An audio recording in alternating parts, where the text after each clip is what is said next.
कांग्रेस को चारों खाने चित कर दिया। आदरणीय राजीव बिंदल जी, जयराम ठाकुर जी और हर्ष महाजन जी की रणनीति ने हिमाचल प्रदेश में एक नया इतिहास बना दिया। निर्वाचित होकर आ गए राज्यसभा में श्रद्धेय श्री हर्ष महाजन जी, मेरे छोटे भाई, यहां के बड़े लोकप्रिय नेता, पूरब में विधायक रहे, पूरब में मंत्री रहे, भाई सुधीर शर्मा जी, आदरणीय श्री डीएस ठाकुर जी, विधायक श्री रणवीर सिंह निक्का जी, आदरणीय श्री विजय सिंह मनकोटिया जी, संसदीय संयोजक श्री चंद्रभूषण नाग जी, आदरणीय राकेश पठानिया जी, सरवीन चौधरी जी, आदरणीय रविंदर रवि जी,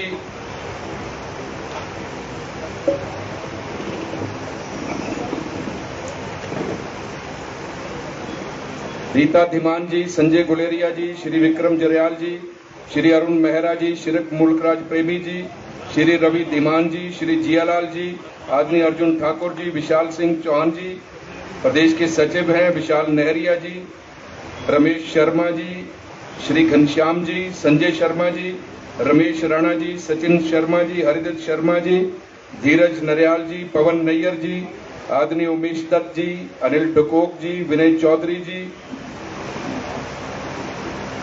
श्री बलदेव ठाकुर जी, उपस्थित मेरे सामने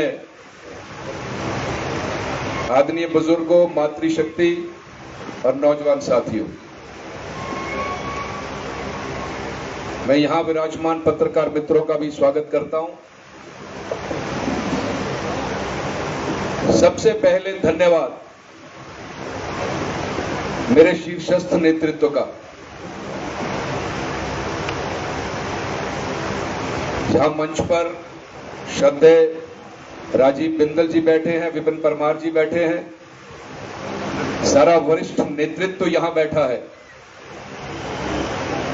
और दिल्ली के विश्वविख्यात नेता श्रद्धेय नरेंद्र भाई मोदी जी का धन्यवाद, हिमाचल प्रदेश के सपूत, विश्व की सबसे बड़ी पार्टी भारतीय जनता पार्टी के राष्ट्रीय अध्यक्ष आदरणीय जगत प्रकाश नड्डा जी का धन्यवाद, बीएल संतोष जी का धन्यवाद, जयराम ठाकुर जी का धन्यवाद, राजीव बिंदल जी का धन्यवाद, सिद्धार्थन जी का धन्यवाद और हिमाचल प्रदेश के दो वरिष्ठतम नेता श्रद्धेय शांता कुमार जी और श्रद्धेय प्रेम कुमार धूमल जी का धन्यवाद,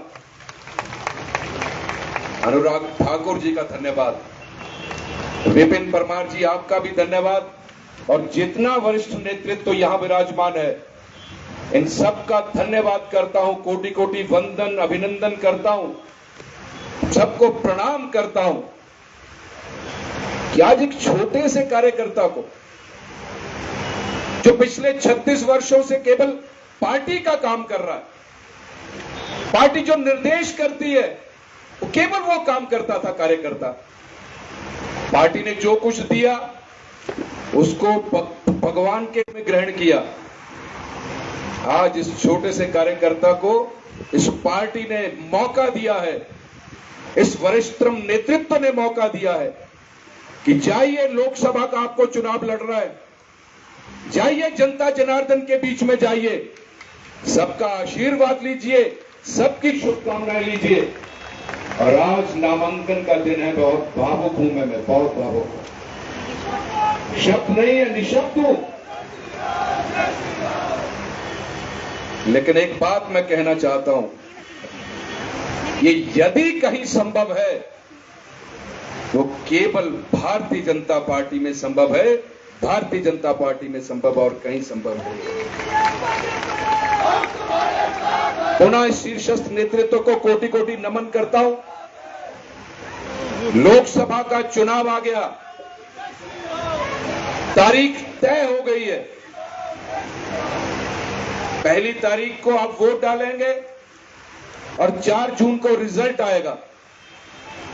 रिजल्ट तो 4 जून को आएगा, लेकिन क्या रिजल्ट आएगा इसकी इबारत मैं सामने दीवार पर लिखी हुई पढ़ सकता हूं। मैं पढ़ सकता हूं कि नरेंद्र भाई मोदी तीसरी बार फिर से इस देश के प्रधानमंत्री बनेंगे। ये मैं पढ़ सकता हूं। आदरणीय जयराम ठाकुर जी हमारे बीच में आ गए हैं, इनका तालियों से स्वागत करें। बहुत बहुत धन्यवाद आदरणीय जयराम जी, आप हमारे बीच में आए। आपकी शुभकामनाएं, आपका आशीर्वाद हम सबको मिलेगा। तालियों से जयराम जी का स्वागत किया जाए। जयराम जी को जय श्री राम। जयराम जी को जय श्री राम। जयराम जी को जय श्री राम। जयराम जी को जय श्री राम।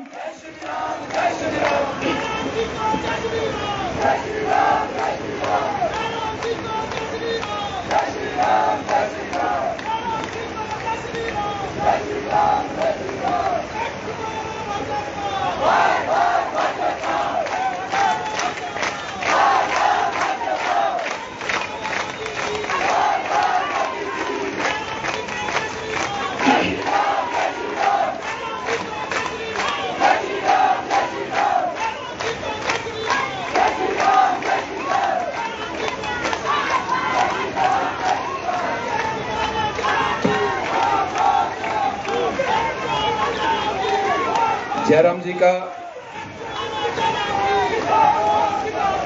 अभिनंदन स्वागत करते हुए मैं अपनी बात शुरू करता हूं।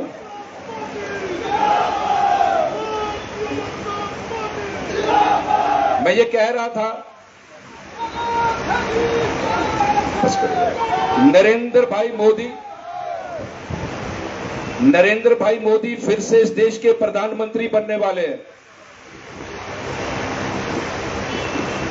और राष्ट्र की क्या स्थिति है, क्या परिस्थिति है, राष्ट्र कहां से कहां तक पहुंच गया इन 10 वर्षों में, इसके विषय में बड़े विस्तार से आदरणीय राजीव बिंदल जी और जयराम ठाकुर जी आपसे बात करेंगे। मैं केवल चंद बातें कह के अपना स्थान लूंगा। जनमानस ने यह तय कर लिया है, जनमानस ने यह निर्णय कर लिया है, समाज के हर वर्ग ने निर्णय कर लिया है कि नरेंद्र भाई मोदी को फिर से तीसरी बार इस देश का प्रधानमंत्री बनाना है। और इसके पीछे कारण है, बहुत बड़ा कारण है इसके पीछे कारण है नरेंद्र भाई मोदी की क्रेडिबिलिटी। इसके पीछे कारण है नरेंद्र भाई मोदी की विश्वसनीयता। इसके पीछे कारण है नरेंद्र भाई मोदी की विश्वविख्यात छवि। एक कारण है कि हर कोई चाहता है कि नरेंद्र भाई मोदी इस देश के प्रधानमंत्री बने। ये लोकसभा का चुनाव है, ये देश का चुनाव है, और हम नरेंद्र भाई मोदी के 10 वर्ष के किए हुए काम जनमानस के बीच में लेकर जा रहे हैं। मुझे याद है नरेंद्र भाई मोदी जब इस देश के प्रधानमंत्री बने, उन्होंने कहा था, ऐ मेरे देशवासियों, मेरी सरकार गांव और गरीब के प्रति समर्पित सरकार होगी। 10 वर्ष का कार्यकाल उनका हो गया है।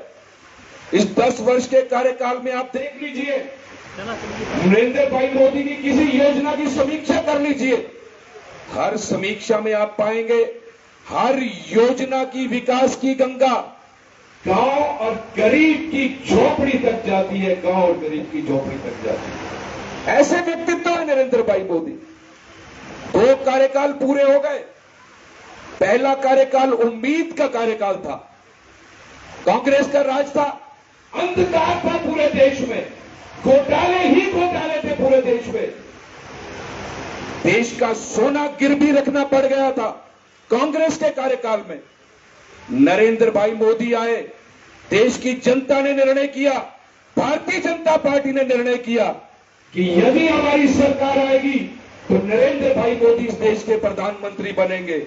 एक उम्मीद जगी और 5 वर्षों तक नरेंद्र भाई मोदी ने देश की सेवा की, उम्मीद पर खरे उतरे।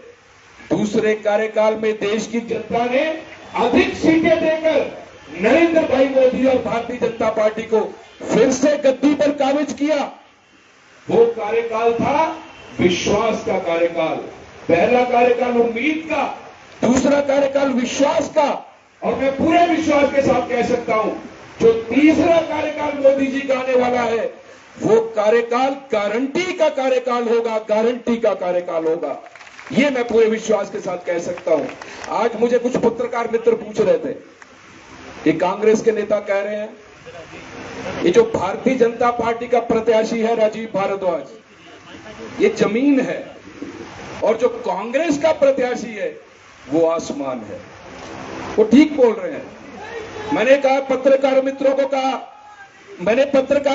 कहा वो ठीक बोल रहे हैं। भारतीय जनता पार्टी का प्रत्याशी राजीव भारद्वाज जमीन से जुड़ा हुआ कार्यकर्ता है, जमीन से जुड़ा हुआ कार्यकर्ता है। 36 वर्षों से पार्टी का काम कर रहा है। और आप ही बोल रहे हैं, कांग्रेस के नेता बोल रहे हैं कि हमारा जो प्रत्याशी वो आसमान है। राजीव भारद्वाज जमीन से जुड़ा हुआ कार्यकर्ता है और कांग्रेस का जो प्रत्याशी है वो आसमान पर उड़ रहा है, आसमान पर उड़ रहा है। और इस कांगड़ा चंबा की जनता आसमान से सीधा ट्रांसपोर्ट कर देगी, ये मैं पूरे विश्वास के साथ कह सकता हूं। आप नरेंद्र भाई मोदी को प्रधानमंत्री बनाना चाहते हैं, लेकिन कैसे बनेंगे? सीधा वोट नहीं होगा। नरेंद्र भाई मोदी तब इस देश के प्रधानमंत्री बनेंगे जब नरेंद्र मोदी का ये सिपाही राजीव भारद्वाज, एक छोटा सा कार्यकर्ता, कांगड़ा चंबा लोकसभा से जीतकर दिल्ली जाएगा, तब नरेंद्र भाई मोदी बड़ी शान से इस देश के प्रधानमंत्री बनेंगे। तो मैं आपसे प्रार्थना करने आया हूं, हाथ जोड़कर प्रार्थना करने आया हूं, इस छोटे से कार्यकर्ता को अपना आशीर्वाद दीजिए। इस छोटे से कार्यकर्ता को अपने गले लगाइए।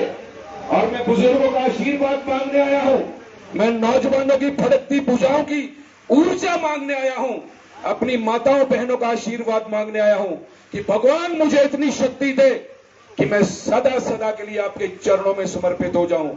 मैं सदा सदा के लिए कांगड़ा चंबा लोकसभा की जो जनता जनार्दन है, जिसको मैं अपना भगवान मानता हूं, उनके चरणों में समर्पित हो जाऊं। अंत में केवल ये बात कह के मैं अपनी वाणी को विराम दूंगा कि सदा सदा आपके चरणों में समर्पित रहूंगा, कार्यकर्ताओं का सेवक बनकर रहूंगा, आपके चरणों का सेवक बनकर रहूंगा। इन्हीं शब्दों के साथ बहुत बहुत धन्यवाद आप सबका। जय भारत, जय हिमाचल, जय कांगड़ा।